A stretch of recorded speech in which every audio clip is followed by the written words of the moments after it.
Eu quero convidar você a abrir a palavra de Deus no livro de Jeremias. O capítulo é o 33.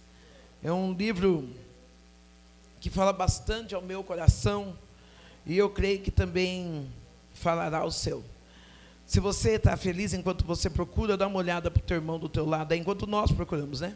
Dá uma olhada para o irmão do teu lado e diga assim para ele assim: o seu clamor fará história nessa cidade. Glória a Deus, aleluia. Não tem um pedestal para mim, Gu?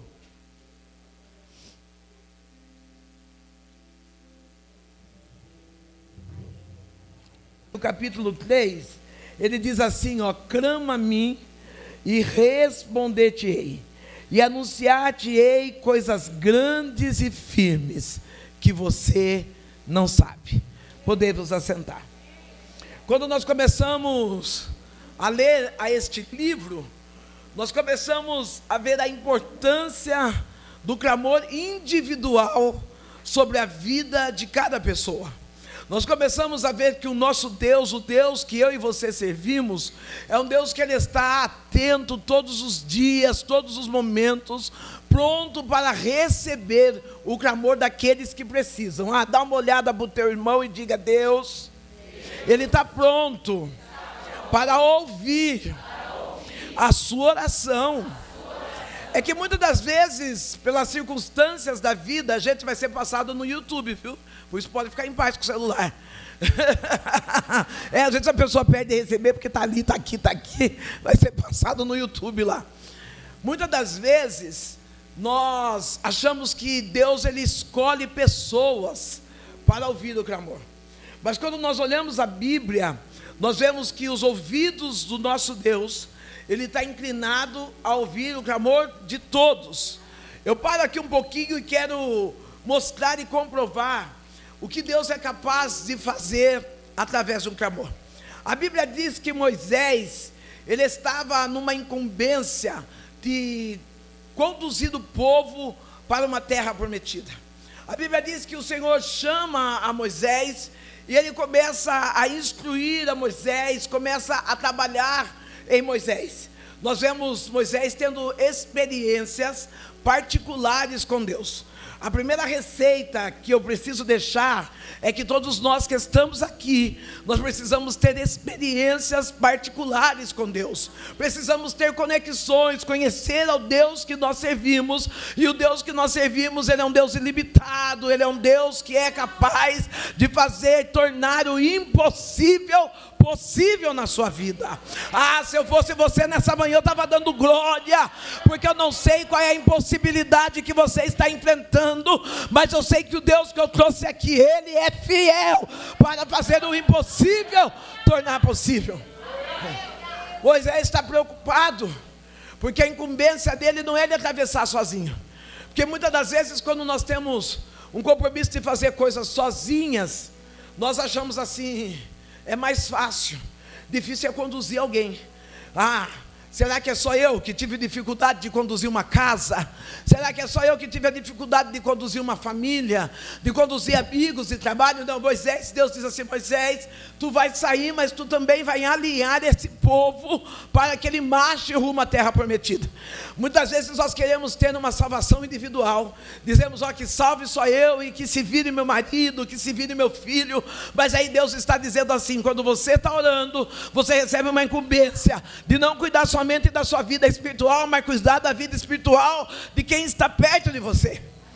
Moisés está caminhando e Moisés, ele está mostrando para Deus a sua insuficiência.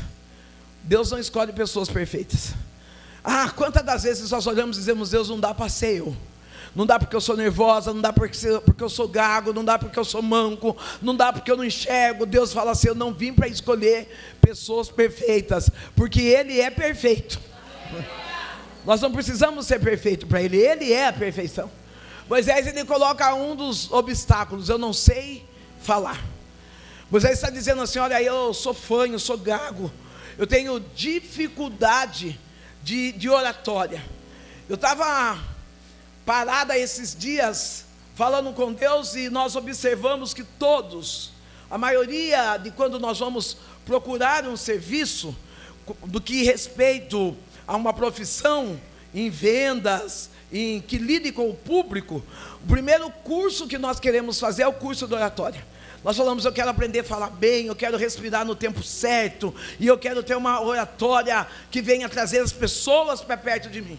Mas eu entendo que um do que nós precisamos na época de hoje é curso de escuta.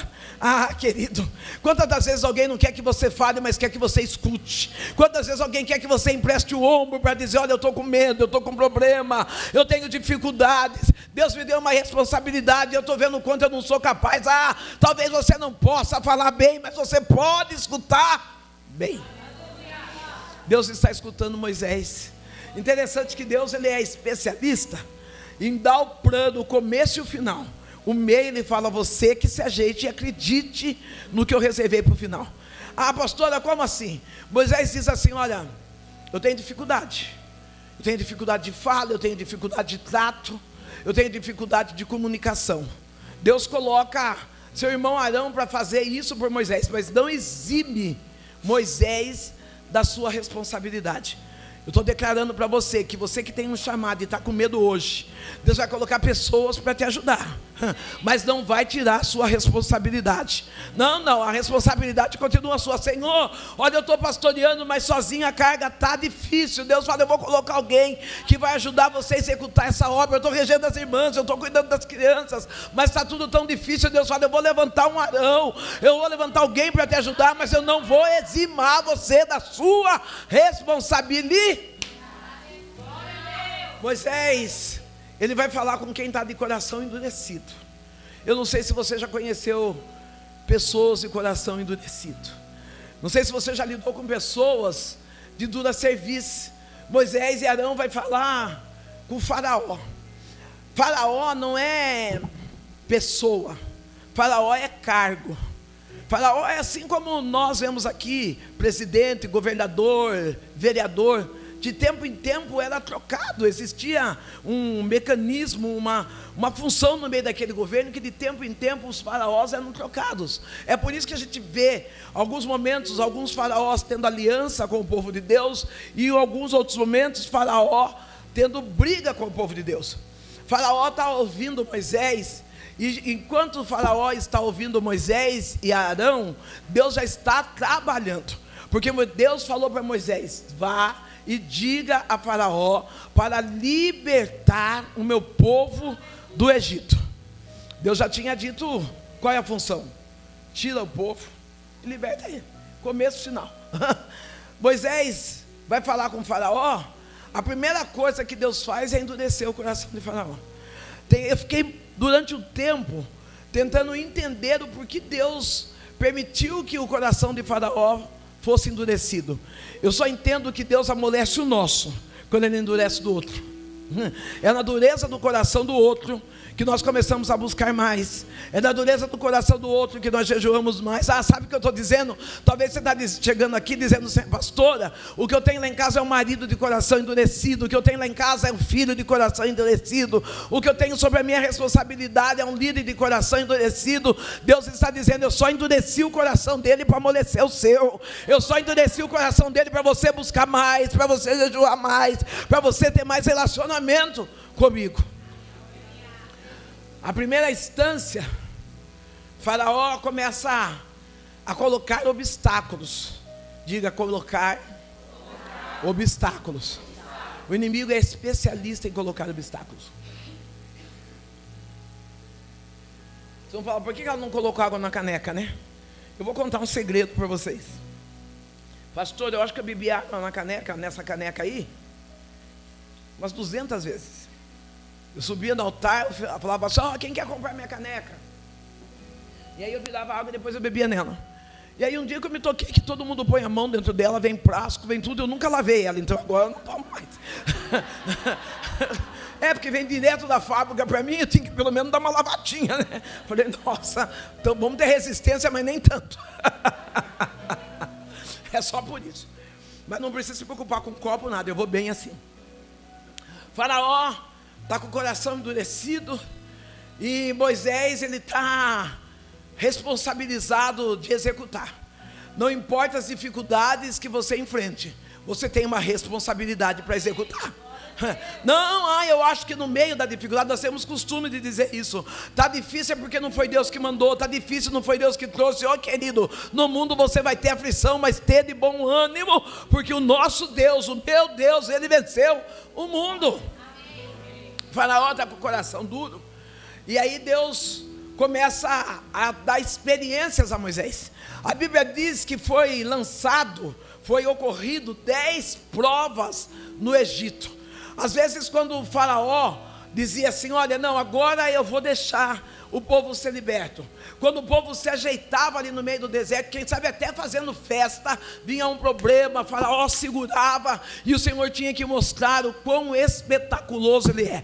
Deus está dizendo assim, mediante a cada problema que faraó, que o inimigo, que o adversário tem colocado na sua vida, Deus está dizendo, eu vou mostrar o quão maravilhoso eu sou na sua vida, o quanto eu sou espetaculoso, o quanto eu sou Deus extraordinário. Aonde, pastora? Na sua vida. Moisés, ele está precisando levar um povo idólatra. Sabe por quê? Até mesmo muitas das vezes nós somos idólatras em algumas questões. Deixamos de adorar imagens, estátuas, começamos a adorar pessoas, queremos sinais. Quantas das vezes nós vamos na palavra, vamos ao culto e dizemos, Senhor, fala uma palavra específica para mim, eu quero um sinal, se o Senhor for comigo mesmo, aí tal. Isso aí é idolatria, porque a fé não é por aquilo que vemos, não é por aquilo que ouvimos, mas é a fé por aquilo que nós acreditamos. Ainda que nós não estejamos ouvindo nada, ainda que nós não estejamos vendo nada, o Deus que prometeu, Ele é fiel para trabalhar no meio do nosso nada. Ah, pastora, mas se eu não senti o arrepio, arrepio é dengue, não é fé. A fé é diferente, a fé não arrepia. A fé não tá, a fé tira, a fé através do amor que nós temos em Cristo. A Bíblia diz, o amor lança fora todo medo.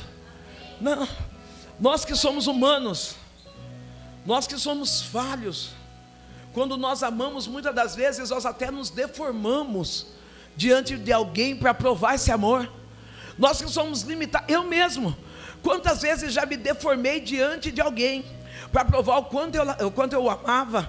Quantas das vezes eu tirei aquilo que era melhor de mim para entregar para outra pessoa só para dizer eu te amo. Se nós que somos carnes, falhos, temos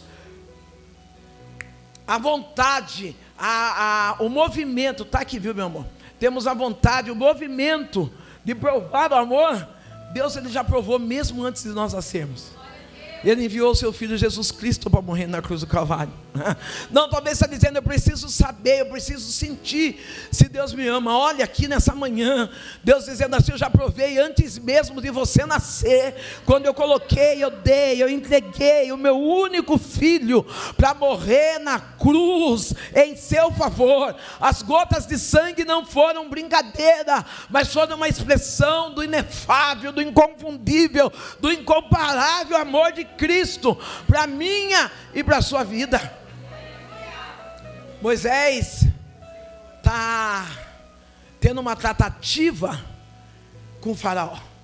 Moisés está tendo experiências com Deus através daquele homem.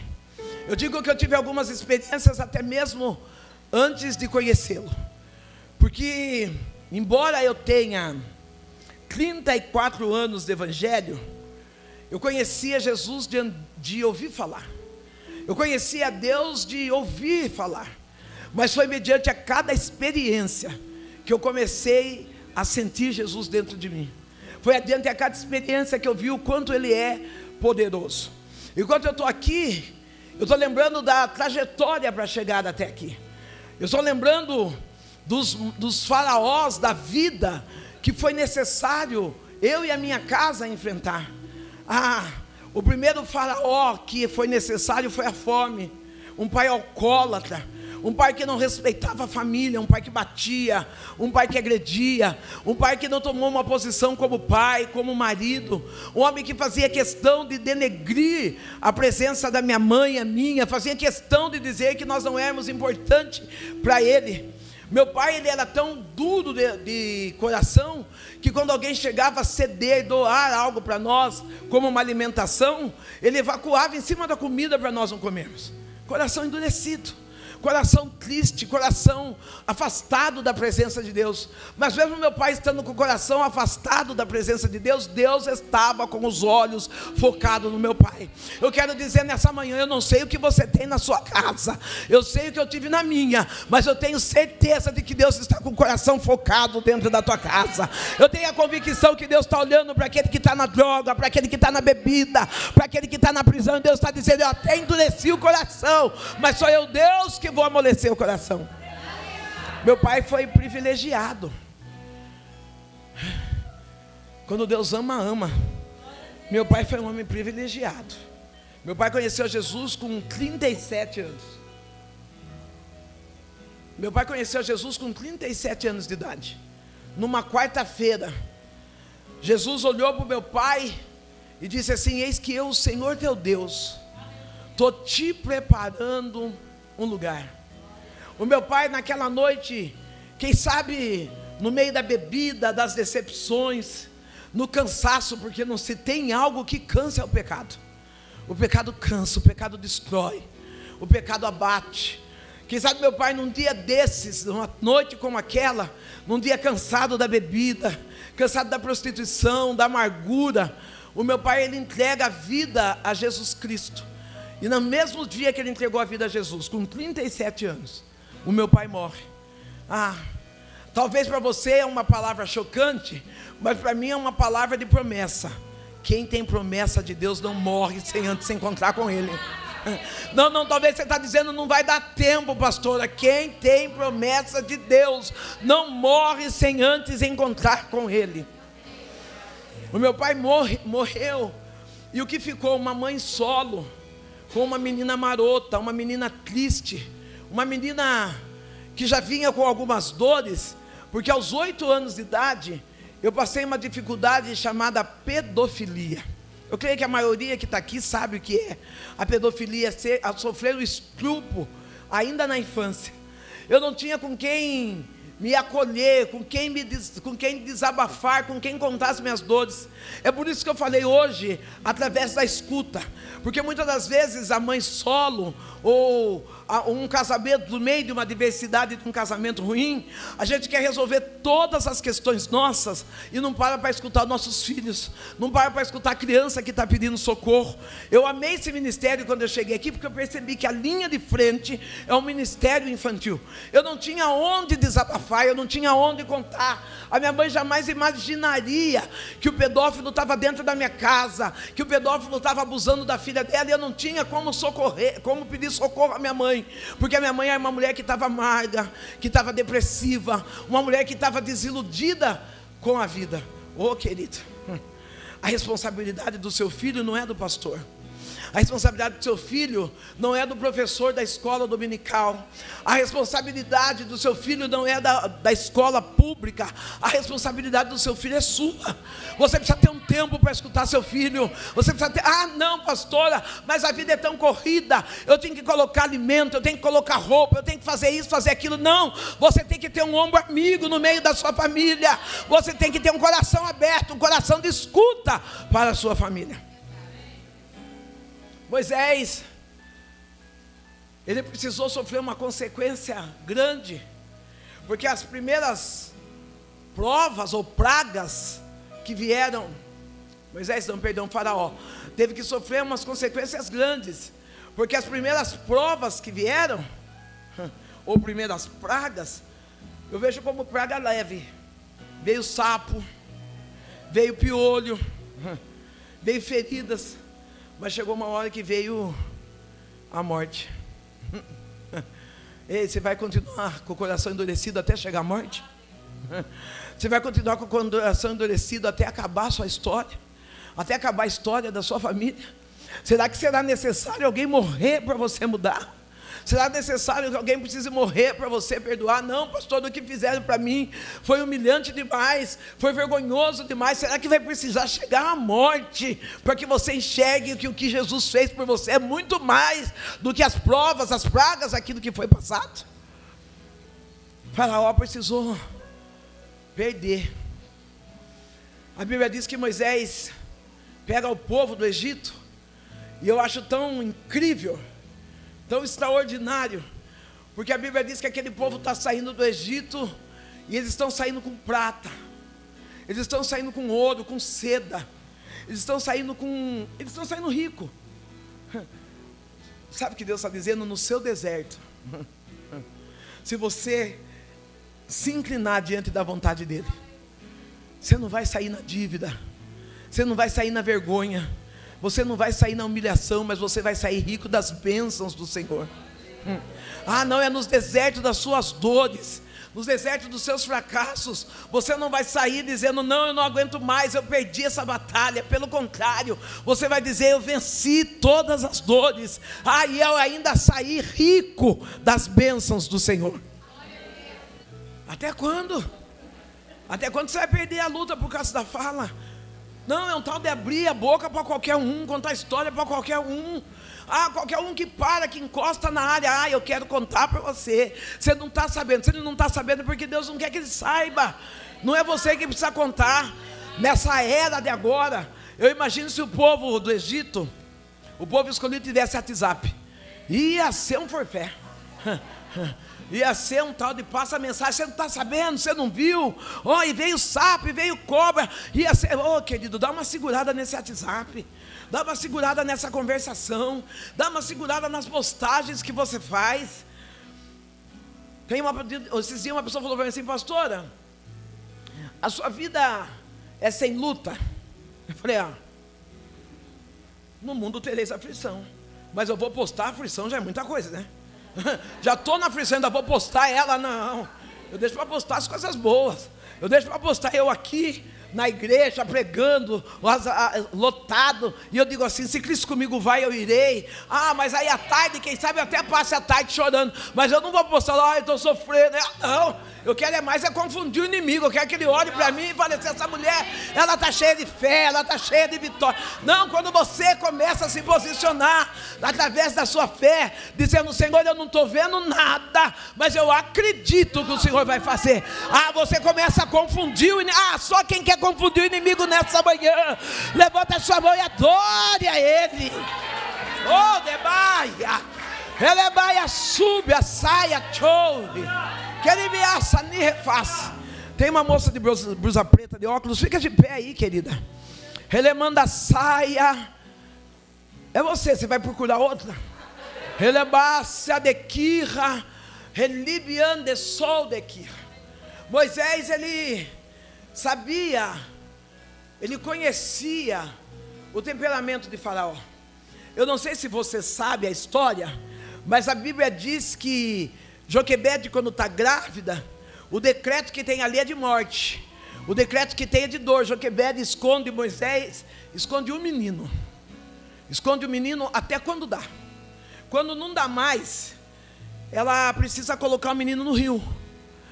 A filha de Faraó encontra o menino, e é essa filha que dá o nome de Moisés. Das muitas águas eu tenho tirado.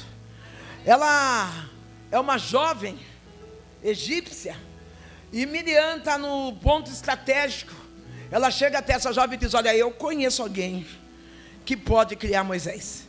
Interessante que Moisés volta para o braço da mãe, volta para o braço de Joquebede, e agora ele não volta mais com o decreto de morte. Joquebede até recebe para cuidar daquilo que é dela.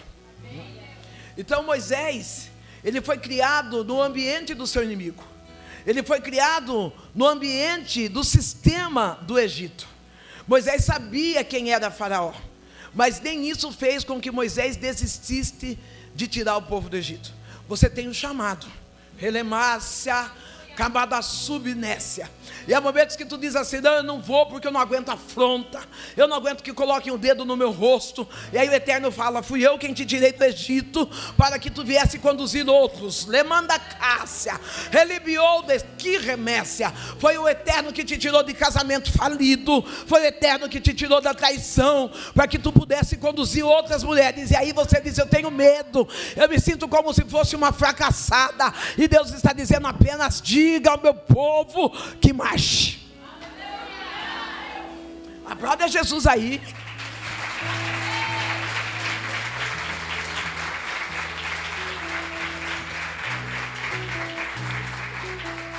Moisés está dando uma ordem. Vamos andar? Não, porque tem gente que no meio... Eu tive uma prova, pastor, uma dificuldade tão grande que eu paralisei. Eu falo que uma das coisas mais perigosas para nós é o medo, porque o medo faz a gente parar. O medo tira sonhos, o medo tira projetos, o medo tira a expectativa. E eu lembro que no meio daquela prova, a minha vida era deitar, levantar e comer. Deitava de novo. Não, eu não me preocupava em tomar banho. Eu não me preocupava, na época, eu tinha cabelo, eu não me preocupava em pentear cabelo, eu não me preocupava em escovar o dente. Eu levantava, olhava para a geladeira, não esquentava nem a comida. Aquilo que tivesse na geladeira, eu colocava no prato, comia, deitava, chorava. Algumas lágrimas minhas, eu dizia assim: Deus esqueceu de mim. Deus não está cuidando de mim em todo momento. Porque a Bíblia declara: eis que os ouvidos do Senhor, Ele está inclinado para ouvir a tua oração. Ô querido, talvez você não tenha alguém que escute o seu problema, mas tem um Deus que está com o ouvido inclinado para ouvir a tua oração. Talvez você não tenha alguém que tenha um tempo para emprestar o ombro, mas tem um Deus que está com o ouvido inclinado dizendo: clama a mim e eu vou responder, e vou mostrar coisas grandes e firmes que você ainda não conhece. Como é maravilhoso essa palavra, como é espetacular. Eu, no meio daquelas dores, das dificuldades da vida, do medo, da insegurança, da dor do abandono, eu falei: eu vou me matar, eu não quero passar por essa dor. Eu não queria morrer. Na verdade eu estava dizendo para Deus assim: tira eu dessa dor. Não, você não quer morrer, você quer sair da luta, você quer sair da prova. Esse negócio de querer morrer é a gente dizendo, fazendo manha. Você já viu criança no mercado? A mãe fala assim: ó, vamos no mercado, você não pede nada. Nós vamos lá para comprar arroz e feijão. Eu quero ir. Você vai comigo, mas você não pede nada. Quando chega ali naquela fila do Danone, a criança começa: mas eu não falei para você não pedir nada. Aí a criança apela, né? A criança se joga, a criança chora, a pessoa que olha para a mãe fala: essa mãe é uma ingrata, olha a situação dessa criança. Tem hora que tem pessoas que olham para a gente e falam: mas não é crente, e está chorando desse jeito, mas não é crente, e está chupando ranho na fila da igreja. E é Deus olhando: eu disse para você, para de manha, para, eu estou falando para você que no final tudo vai dar certo. Para de ficar pedindo a morte, para de jogar toalha, para de dizer que você é um fracassado. Não, engole o choro e passe essa fila do mercado, porque lá no final, minha mãe fazia isso para mim. Estou até vendo a cena. Minha mãe dizia: você vai, mas se você pedir alguma coisa, quando chegar em casa eu acabo com você. Porque ela ia com o dinheiro contado. Imagina, eu já ia com a intenção de pedir, eu já ia com a intenção pronta. Eu falava: eu vou chegar lá e eu vou pedir. Vou passar vergonha. Quando eu chegava ali, eu era apaixonada, porque hoje fala pingo de leite, na época era doce de leite. Eu era apaixonada por aquele docinho ali. Quando ia chegando, minha mãe já sabia que eu ia dar trabalho. Minha mãe já olhava para mim e eu já olhava para ela como quem disse: eu vou pedir. Eu dava uma observada quem estava perto, para ver o nível, né? Se não balançasse o coração da minha mãe, ia balançar quem estava perto. Aí eu começava: mãe, eu quero. Ela falava: não tem dinheiro. Abri aquele bocão. Aí algumas pessoas vinham e diziam assim: coitadinha dela, deixa que eu compro. Minha mãe falava: não, ela precisa aprender a obedecer. Eu avisei ela que ela vinha e que ela não ia levar. Quantas vezes Deus precisa ensinar a gente a obedecer, né? Quantas vezes eu ameaçava Deus e dizia assim: eu vou me enforcar. E Deus falava: não, você vai obedecer, você vai subir, você vai pregar, você vai dizer que eu curo, você vai dizer que eu liberto, você vai dizer que eu restauro. Eu dizia: não, Deus, eu não vou pregar mais. Ele falava: não, você vai obedecer, querido. Você pode espernear, você pode ameaçar que você vai se matar, que você vai mudar de cidade, que você vai mudar de casa, que você vai largar emprego. Deus fala: não vai acontecer nada disso. No meio desse deserto, você vai aprender a obedecer. Você vai aprender a obedecer. Moisés está conduzindo o povo e o povo está lá com o bocão, murmurando, questionando. O povo está exercendo uma ingratidão, porque eles dizem assim para Moisés: ah, Moisés, era melhor que nós tivéssemos morrido no deserto. Ei, você queria ter morrido no pecado? Você queria ter morrido na prostituição? Você queria ter morrido no roubo, no adultério? Você queria ter morrido amante de alguém? Você queria ter morrido na desgraça? Não, eu prefiro morrer salvo sem nada do que ficar no inferno com muito. O povo começou a questionar. Sabe o que tinha lá no deserto? Pepino e cebola. Eu não sei, mas eu acho que ditado popular pega em todo lugar. Eu venho do interior, faz 5 para 6 meses que eu vim a São Paulo. Lá no interior, pepino quer dizer confusão. Ah, eu estou com um pepino, quer dizer, eu estou numa confusão, eu estou num rolo, eu estou numa fofocaiada, está ruim o negócio. E cebola quer dizer lágrima. Não tem, é difícil, a cada 10 mulheres que vai descascar cebola, não chora. O povo estava dizendo assim: eu prefiro ficar na confusão e no meio da lágrima do que ir para a terra prometida. Não, eu não consigo entender. Você está entendendo o que eu estou dizendo para você? Tem hora que a gente prefere ficar na confusão do que ir para a terra prometida. Tem hora que a gente prefere ficar no meio do pepino, no meio da fofocaiada, no meio da encrenca, no meio da lágrima, no meio da dor, do que dizer: Senhor, eu vou tirar toda essa carga do Egito que está sobre mim, e eu vou viver uma vida santa, uma vida exclusiva para adorar, para exaltar o teu nome. Eu não quero mais confusão. Moisés, ele vê o povo querendo retroceder. Você que é essa moça de vestido estampado rosa, laranja, fica de pé. Estampado, rosa, laranja, vestido estampado. Relibiande coi, relebaia chovia deli reface. Moisés está olhando para um povo que ele está debaixo da promessa. Moisés, ele é líder, e ele não está tirando o povo na bobeira. Ele não está conduzindo o povo sem direção. É que o povo começa a querer coisas palpáveis. O povo começa a querer ver realmente se Moisés está firme naquele propósito. Ei, querida, para de ficar acreditando só naquilo que você vê. Para de ficar acreditando naquilo que você consegue pegar. Deus está injetando fé no teu coração dessa manhã. Relemácia de lirra de que refaz. Porque tu diz assim, ó, decaia tchalmi de récia. Tu diz: Deus, parece que eu entrei, e aonde eu entrei está só confusão, está só lágrima, está só dor. E Deus está dizendo: não pare. Continue caminhando rumo à terra prometida. Continue caminhando rumo ao propósito e ao projeto que eu coloquei no teu coração. Porque no final será vitória, diz o Senhor. Moisés, ele chega diante. Moisés, ele chega diante de um obstáculo. A Bíblia diz que quando Moisés está caminhando, não pense que porque você está caminhando o inimigo está parado. Você pode até parar, mas o inimigo não para. Moisés está caminhando, o povo está atrás de Moisés. Faraó fala: eu vou também. Faraó pega ele, os carros, os cavalos, os cavaleiros, e começa uma perseguição. Alguém já passou por perseguição? Dá vontade de... Só que Moisés está numa situação com aquele povo que se voltar para trás o bicho pega. Se for para frente o mar devora. Moisés está olhando para o povo, lateral montanha. Atrás vem vindo um exército numa fúria terrível. Oh, meu querido. Relemaia saia, tiomácia. Que ele biou de raia, tchou de res. Enquanto eu estou olhando para você, Deus está dizendo assim: a ordem é marchar.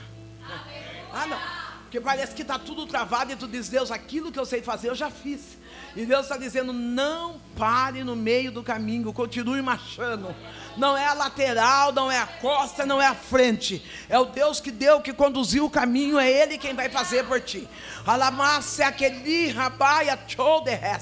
Eu vejo Deus entrando numa situação secular tua. E tu diz assim: eu acho que se continuar assim eu vou precisar até pedir emprestado. E Deus está dizendo assim: eu sou dono do ouro e da prata. Não vai precisar pedir emprestado. Eu chego e chego depressa, diz o Senhor dos Exércitos.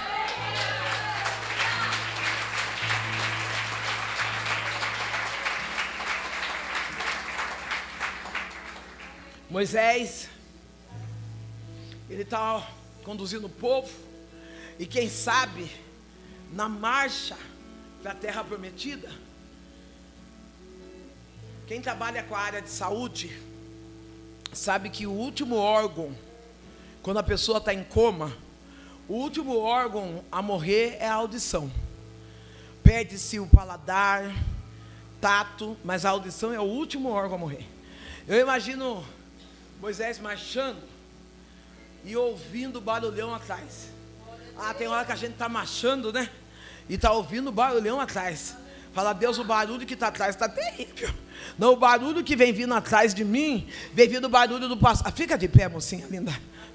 O barulho que vem vindo atrás de mim, vem vindo o barulho do passado, vem vindo o barulho da dor, vem vindo o barulho da decepção, vem vindo o barulho da zombaria. Não, pastora, eu não estou olhando nem para trás, eu estou olhando para frente, mas o problema é o barulho que eu estou ouvindo.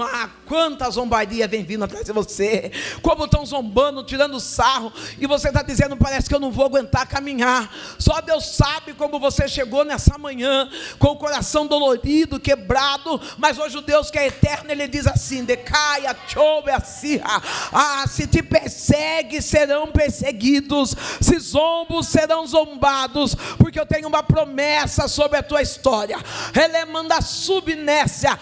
Tu diz assim: eu cheguei e perdi tudo, eu perdi dinheiro, eu perdi amor, eu perdi tudo, e Deus está dizendo: sou eu, Deus, que tiro você desse deserto, mas eu não tiro você pobre, eu não tiro você necessitada, eu abro o mar para você passar, apenas clame a mim.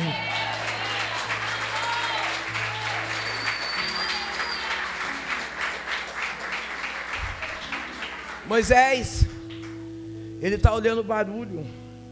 Ele está olhando? Não, ele está vendo.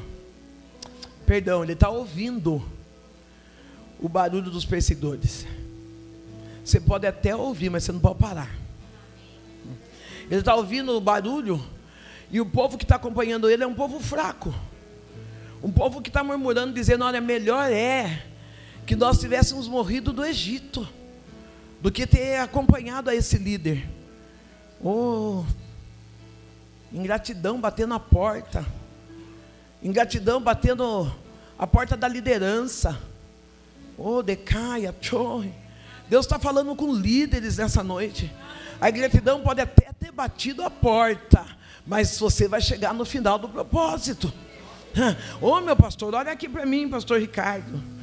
A ingratidão pode ter chegado à porta. Eu estou vendo gente ingrata, pessoas que o Senhor ajudou, que o Senhor emprestou ombro, que o Senhor doou, que o Senhor doou tempo, doou escuta, e agora que está bem, até passa de cabeça erguida, olhando e dizendo assim: não tenho nada com eles, não quero saber da história deles. Aquela igrejinha, e Deus está dizendo assim: tu vai chegar e concluir, fui eu quem trouxe, e a obra que eu trouxe eu garanto, a obra que eu faço eu garanto. Não importa o que os ingratos pensem, o que importa é que Deus está trazendo um povo grato, para dizer: eu te chamei para realizar uma grande obra. Vocês não podem parar.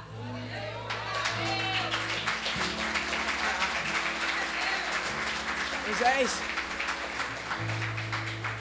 o povo, olha a importância do líder ter intimidade com Deus. O líder não para escutar o povo, ele para escutar a voz de Deus. Para de escutar o povo, escuta a voz de Deus. O povo pode falar não dá, o povo pode falar até dá. Se Deus falar não, é não. Se Deus falar sim, é sim. Para de escutar o povo. Quantas decisões erradas nós tomamos porque nós escutamos o povo. Quantas coisas nós podemos evitar porque nós escutamos o povo e esquecemos, neutralizamos a voz de Deus na nossa vida. Moisés, embora sabendo que tinha uma função, um chamado, um mandado, ele falou assim: Senhor, nós vamos morrer. O povo deixou Moisés vulnerável, deixou Moisés balançado diante da fé. E Moisés, ele para diante do mar, escutando o barulho do exército de Faraó atrás. O que ficou para trás ficou. Não, para com esse negócio de ficar chorando dor do passado. Para com esse negócio de ficar chorando dor de ontem. O que foi ontem já passou. Deus está fazendo uma coisa nova na sua vida.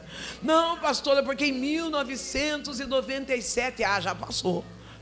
Não, eu esqueço as coisas que para trás ficaram e eu prossigo para o alvo, que é Jesus Cristo. O povo está vindo atrás. Moisés está ouvindo o barulho de Faraó. Na sua lateral, montanhas, e à frente, um grande mar vermelho. Meu Deus, talvez aquele povo começou a dizer para Moisés: nós estamos sem saída. Fica de pé, linda. A senhora é linda também, mas essa tem hora que você diz: nós estamos sem saída. Não, você olha para trás e diz: olha, o que nós deixamos para trás foram coisas importantes. E parece que o novo, a promessa do novo de Deus nunca chega. A promessa do novo de Deus foi que haveria salvação, que haveria transformação. E passa um dia, passa 2 dias, passa 4 anos e nada muda. E aí o Deus que é poderoso está dizendo: continue marchando, continue indo em frente, porque eu sou o Deus que estou pronto para fazer a mudança a hora que você menos espera. Moisés está na frente daquele mar, e Deus não pede nada que Moisés não tenha na mão. Ele pergunta para Moisés: por que você clama a mim? Diga ao povo que marche. A ordem de Deus é marche. Marche você em favor da tua casa, marche você em favor da tua família, marche você em favor da tua história. E Deus não pede nada que Moisés não tenha na mão. Ele fala assim: o que você tem na mão? Senhor, eu tenho apenas uma vara. Parece que o que Deus deixa na mão da gente é tão pequeno, né? A gente olha e fala: Deus, olha, eu tenho só um carrinho de barro, eu tenho só um carrinho, eu tenho só umas canecas para vender, eu tenho só umas roupas para vender. Deus está dizendo: o que você tem na sua mão é suficiente. Se é para Jesus, aplaude, mas também tem glória. Se é para Jesus, aplaude, mas também tem aleluia. O que você tem na sua mão é suficiente. O Senhor disse para Moisés: por que clamas a mim? Ele está dizendo: o tempo da sua oração já está sendo respondida. Agora executa. Diga ao povo que marche. Não, interessante que a gente ora. E quando chegam os obstáculos, parece que a gente nunca orou. A gente fica: meu Deus, e agora? Marcha. Vai em frente. Usa o que você tem na mão. Usa as ferramentas que Deus te deu. Os momentos mais difíceis da minha vida, eu falava para Deus: eu não tenho nada. Como que eu vou atravessar esse mar de vergonha, esse mar de dor? Como que eu vou atravessar esse mar de rejeição? E o Senhor disse assim: o que eu deixei para você é suficiente. O que Deus tinha deixado para mim? A palavra. Quantas das vezes, Clê, eu subi no altar, até mesmo sem acreditar em nada. Eu subi no altar dizendo assim: Deus, está tudo escuro, as ondas estão revoltas, eu não tenho nem como acreditar que o Senhor é capaz de colocar a minha vida no lugar. E Deus estava dizendo: eu não preciso que você creia, que você veja o que eu vou fazer, eu apenas preciso que você acredite que eu vou fazer. E eu louvo a Deus, porque no meio das dores da vida, no meio das amarguras da vida, a minha expectativa era a morte. Eu dizia assim: para dar um jeito, para resolver, eu preciso morrer. Eu olhava para a história de Jó e eu dizia assim: Deus, imagina que deu tudo certo, deu tudo errado, me leva, põe um ponto final. E aí eu entendi que Deus, Ele escuta toda a oração, só não responde. Ah, se Deus tivesse respondido minha oração, eu estava morta. Eu não estava tendo o privilégio de viver o que eu vivo hoje.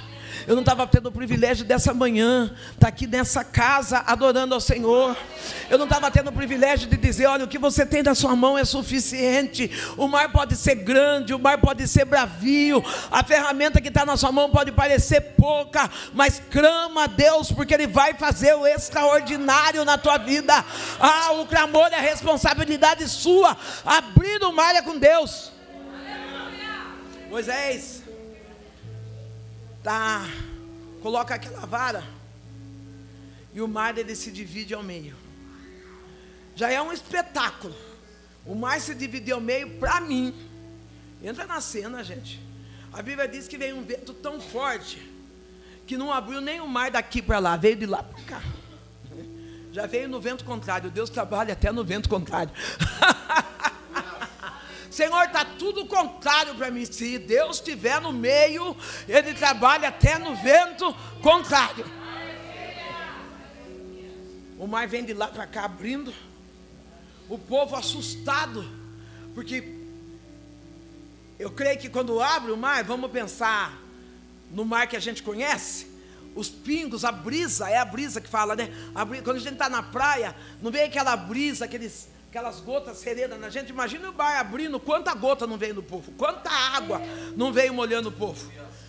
E Moisés olha para o povo, ele fica parado, porque o líder, ele não tem pressa. Ele fala assim: pode passar. Olha, que fé tremenda. Eu imagino Moisés dizendo assim: se eu não fosse líder, eu passava primeiro.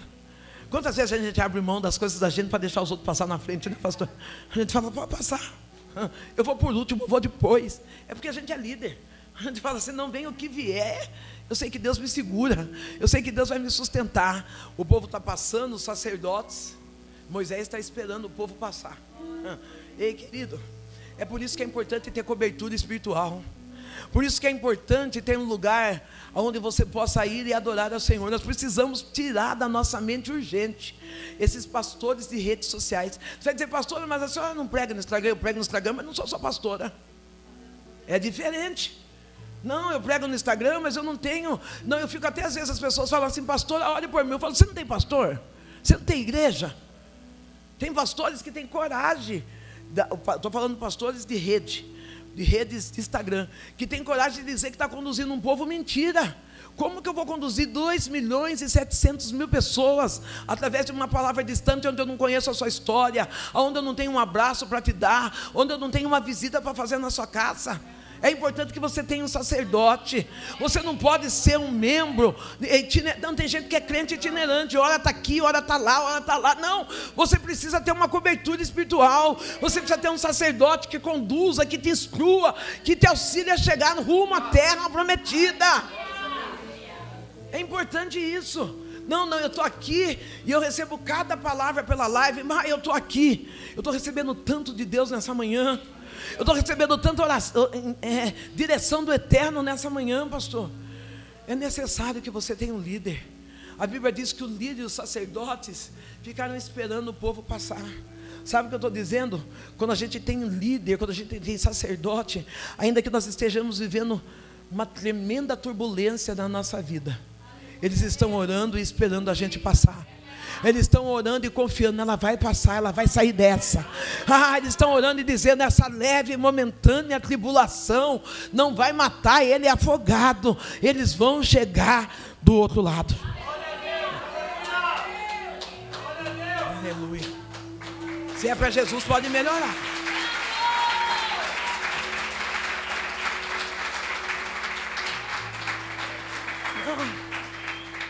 Não. Eu tenho pastor. Tenho um pastor simples, um pastor amoroso, um pastor que quando eu estou... pastor, a senhora tem tristeza? A alegria em Deus é minha força. Mas tem dia que eu tenho que pegar toda a minha força, mas toda, naquele emaranhado de dor, de medo. Eu tenho que pegar toda a minha força, toda a minha alegria em Deus e falar: Deus, vamos. É por isso que saiu essa frase no meu ministério. Posso falar? Se Cristo comigo vai, eu irei. Porque muitas vezes eu vim triste. Muitas vezes eu tenho um testemunho lindo. Muitas vezes eu subi no altar com câncer no intestino, com diagnóstico de abrir a minha barriga, tirar parte do meu intestino e colocar uma bolsa de colonoscopia. E eu pregando, Deus cura. E eu dizia, Deus, como que eu vou lidar com esse câncer? E aí eu tinha um sacerdote que dizia para mim, continua, Sandra. Não olha para a chuva da água do mar que está caindo sobre você. Apenas continua. Deus vai fazer. Continua andando. Vai, caminha. Ah não, o médico dizia, vai ser quimioterapia, vai morrer, vai pôr bolsa. E o meu sacerdote dizia, continua. Vai que Deus vai te dar estrutura. Vai, querido, como é importante ser ministrado por um líder que tem fé, por um líder que tem experiência, por um líder que já passou por desertos, por mares, por vales, para dizer, eu já passei por lá. Continua.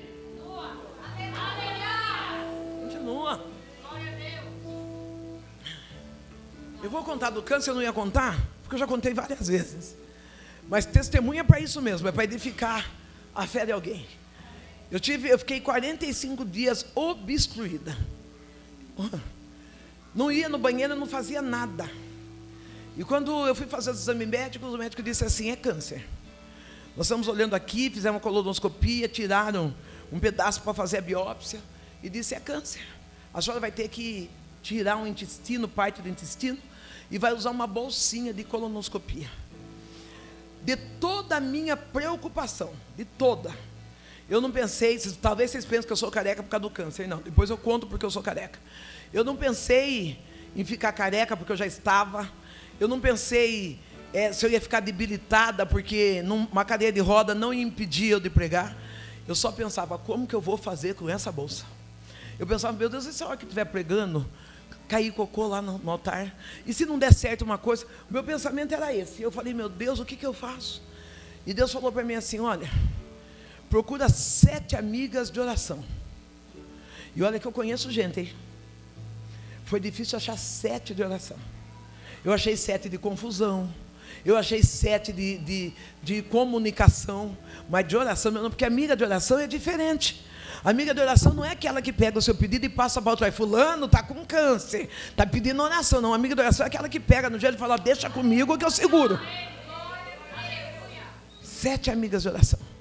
Eu falei para o médico, me dá esse tempo. Ele falou, não, você não tem. Eu falei, não, eu preciso orar antes de qualquer decisão. E ele falou, olha pastora, a senhora já está com o abdômen todo obstruído, as fezes está tudo aí, solta na sua barriga. Eu falei, não, mas eu preciso. Peguei as minhas amigas de oração e entramos num propósito de jejum e oração. E quando terminou o propósito, eu vomitei. Mais ou menos 2,5 baldes de fezes pura. Eu vomitando aquelas fezes, aquele cheiro horrível. Eu passando a mão na toalha, saindo correndo. Eu cheguei no hospital, o médico falou, eu não falei que a senhora não tinha esse tempo. 7 dias, não, 15 dias. Eu não falei que a senhora não tinha esse tempo. Agora nós temos que ir correndo para Jaú. E eu fui de ambulância para Jaú. Quando eu estou lá na maca vomitando fezes, Deus falou no meu ouvido aqui, pede um exame. Eu falei, que exame, Senhor? Ele falou, pede um exame. Eu olhei para a enfermeira e falei para ela assim, eu queria fazer um exame. Ela falou, que exame? Eu falei, qualquer um. Deus mandou eu pedir um exame. Ela falou assim, a senhora não está vendo que a senhora está vomitando fezes, que o abdômen da senhora está globoso, que a senhora está fedendo. Que exame a gente pode fazer para a senhora? O exame que tem agora é abrir e colocar o seu intestino para fora e começar a fazer a rádio e a químio. E aí o médico chegou perto de mim, a lágrima descendo do meu olho, eu segurei na mão dele e falei, faz um exame. E ele falou assim, por que a senhora quer esse exame, dona Sandra? Eu falei, porque o meu Deus está falando no meu ouvido para vocês fazerem um exame. Ele falou, então nós vamos fazer. Ele me levou na sala de colonoscopia, todo mundo sabe como faz esse exame. E ele fez exame, ele falou assim, a senhora passou no médico, passou em algum lugar? Eu falei, não passei em nada. Ele falou assim, a senhora foi operada.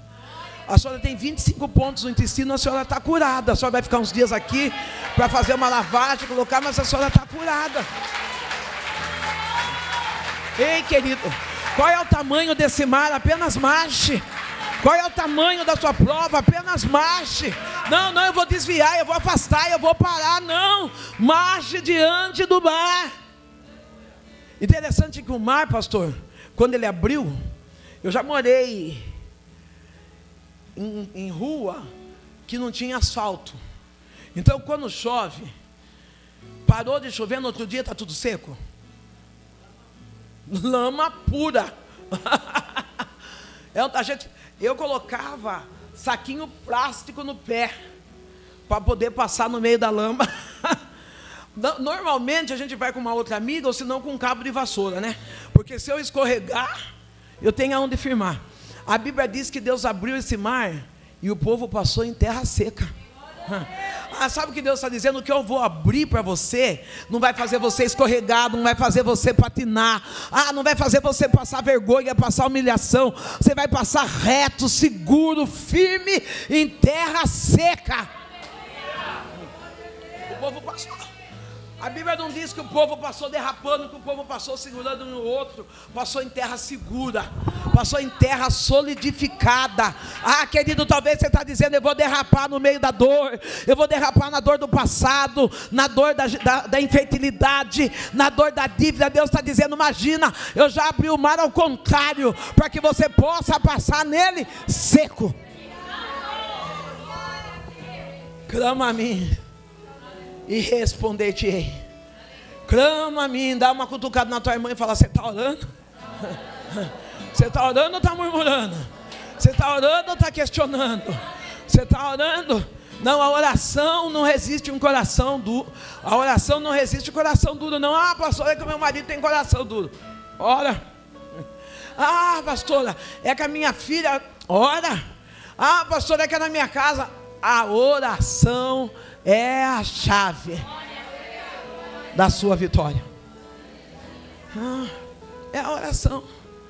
Não é a sua crise de choro. Deus, ele não se comove com aquela menina que quer o doce de leite, esperneia, chora e grita e fala: eu quero. Ele fala: eu já não disse que era não? Se posiciona. Eu já não disse que era sim? Se posiciona. Não, Deus, ele não vai se comover com você dizendo: eu vou largar de tudo, eu vou desviar, não sei o que. Não, Deus está olhando e fala: você que decide. O que eu tenho para você é vitória.